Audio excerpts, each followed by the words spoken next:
The traditional name of the country, nation, where Newcastle is situated today is Awabakal.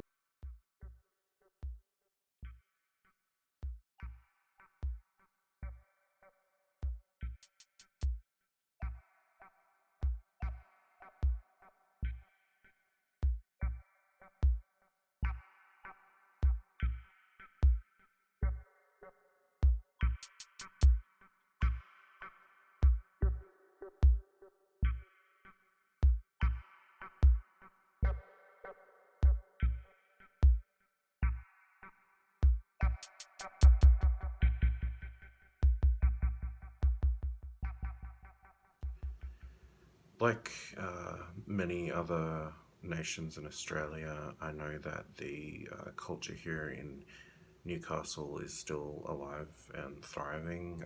Most of the dreamings and wisdoms, I think, are still intact, which is good. One of the main dreamings I can identify as the one of the kangaroo trapped in what we call now Nobby's Head. Speaking about what I know about culture here is I believe that Newcastle, traditionally speaking, was a meeting place amongst clans. I know a lot about Newcastle culture around the area. The place is actually called Mullumbimba, which meaning the place of the sea fern. We call the place Mullumbimba Gull, were the people that actually lived in Newcastle, so I know a lot about the culture there. I unfortunately don't know a lot, apparently, about traditional or contemporary Aboriginal culture in Newcastle. I don't know a lot about languages or practices or anything like that. Aboriginal culture in Newcastle, in terms of, I guess, traditional practices, is absent from public view. However, I do understand that the traditional custodians of the land surrounding at least central Newcastle, as we know it today, were the Awabakal and the Warramai people.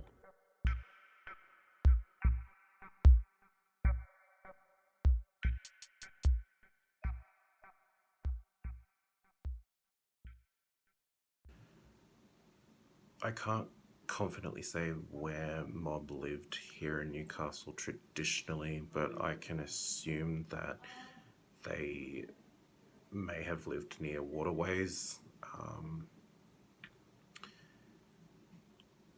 I can confidently say that I know that mob used to live here in the space that we call the university.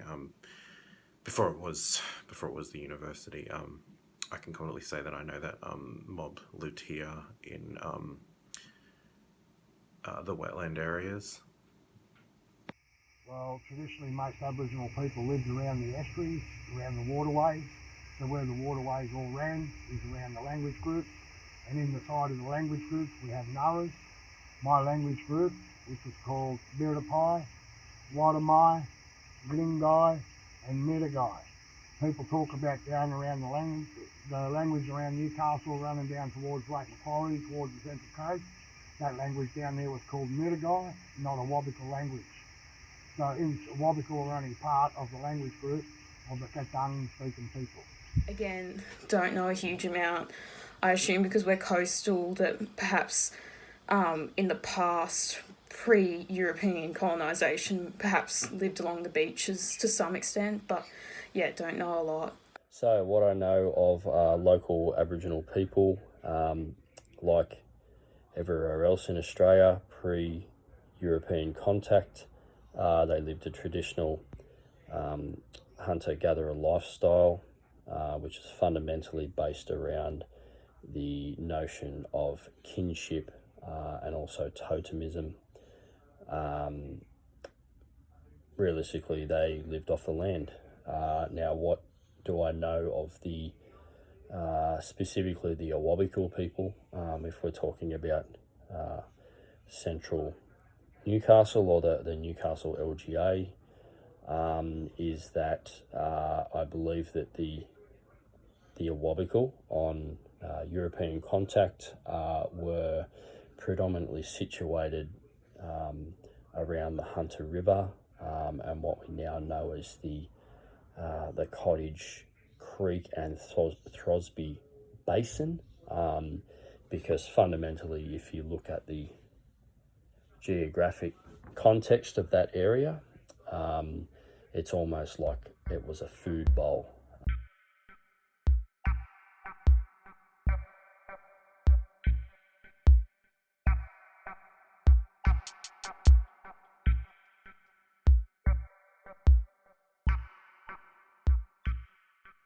So if you have anything to say, just jump in.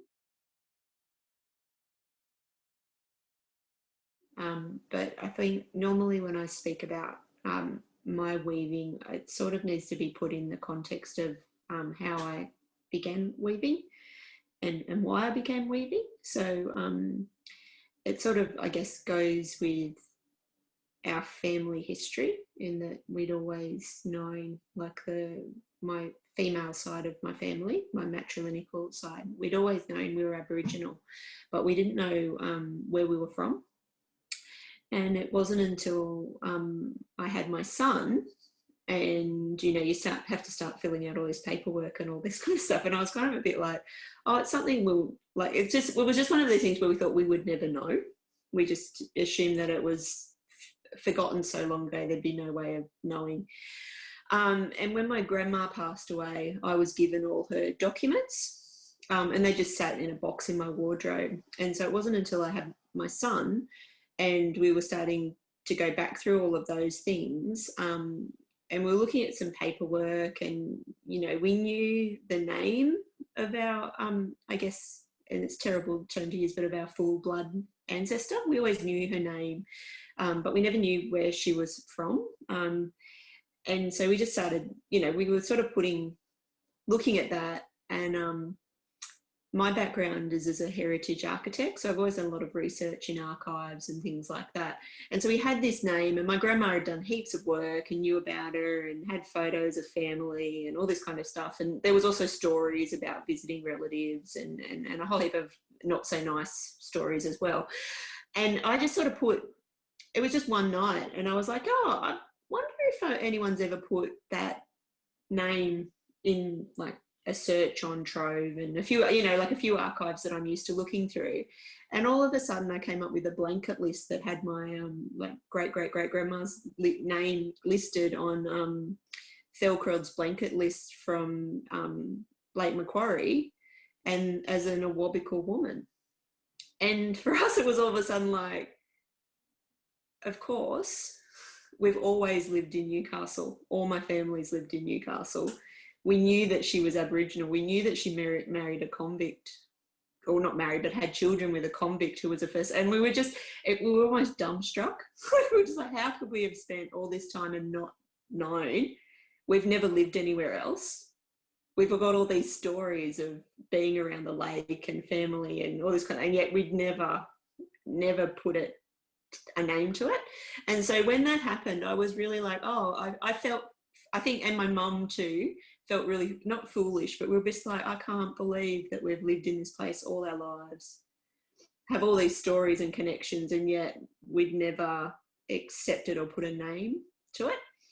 And so when that happened, I was also going through like quite a bit of, personal, I guess, struggles with becoming a new mum and feeling isolated and not really fitting in with people. And so I reached out to, some of the local Aboriginal organisations and hooked up with a weaving group through one of their, through Nikampa and Mullumbimba and Nikampa's weaving circle.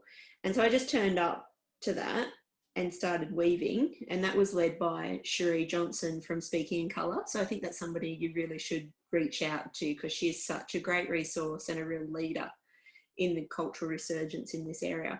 And I just went along one day to this, and and it was just like a fantastic experience, like just speaking to all these people, all these other women that were in a similar situation to me, who had this ancestry, but maybe not that cultural connection, and not knowing what to do or where to go or what to be, and to just sit around and yarn and to share stories and to learn new techniques was really fantastic. And it's amazing that some people, like lots of people, come to the groups, and some stick around, and some might only come for a little bit, and other people it becomes their life. So within my group, I think like myself, within a couple of weeks, Cherie was like, would you like to maybe teach some weaving to kids? And I was like, oh, I don't think I can do that. And she's like, of course you can. And so, then it just became this process of learning and getting involved and going to different, like meeting with other people and sharing our skills and telling stories and just sitting around. That's the same with us. Obviously. It's interesting how that's like, I mean, actually, like, I'm just saying it is right there, but I'm just like, just how we're mirroring that as well too. That's very much our journey with this. Totally. I think the biggest challenge when it comes to mapping places of cultural significance is, I guess, there's that level of knowledge. I guess because, Newcastle, was like the second place in Australia to be settled after Sydney. Like, it was very soon after. It was very brutal. Like often when I'm talking about Awabakal history, you have to realise that, we went from a group of people that was like 3,000 strong to less than 30 in one lifetime, like in less than one lifetime. So, I think about my ancestor, Marika, and she, when the mission came and when the settlement came, she had an Awabakal husband and she had children.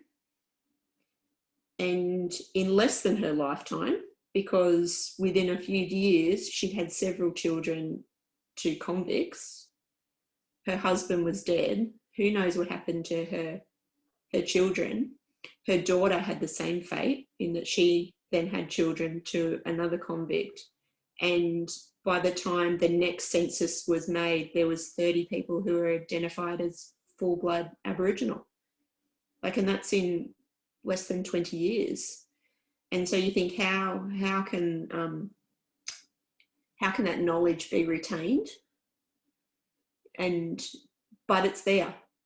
It's there to be rediscovered, especially with the assistance of other people, and for people who are willing to try.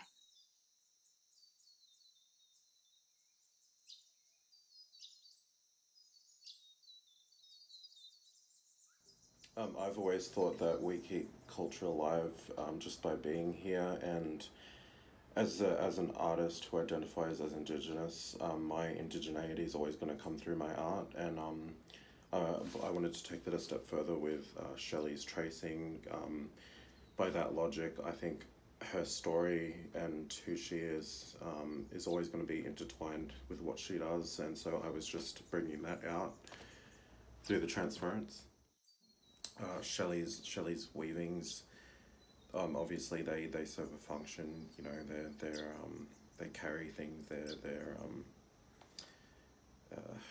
capsules, whatever you want to name it. But they also carry her story, her energy, and that's what I was trying to get out of tracing them. And that's why it's more than just tracing. I think I'm bringing that out of her work.